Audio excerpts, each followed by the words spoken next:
আমার মা,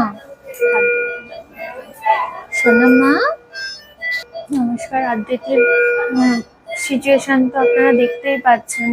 ও এতদিন নিভিউতে অক্সিজেন চলছিল ওর, এখন গলাতে স্টেথোস্কোপি করে ওকে ভেন্টিলেশন সাপোর্টে অক্সিজেন দিতে হচ্ছে।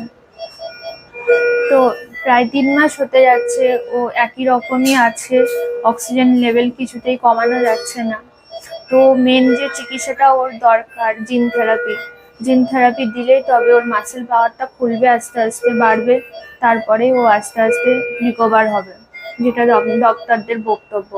তো সেই কারণেই বারবার আমি একটা কথাই অনুরোধ করছি, আপনারা দয়া করে বাচ্চাটির একটু সাহায্য করুন, বাচ্চাটির চিকিৎসায় সহযোগিতা করুন।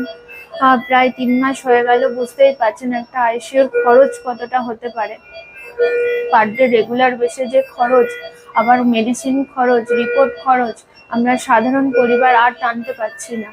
তো সেই কারণেই বলছি, যত তাড়াতাড়ি সম্ভব ওকে জিন থেরাপি না দিলে এইভাবেই হয়তো বিছনাতেই ও থাকবে।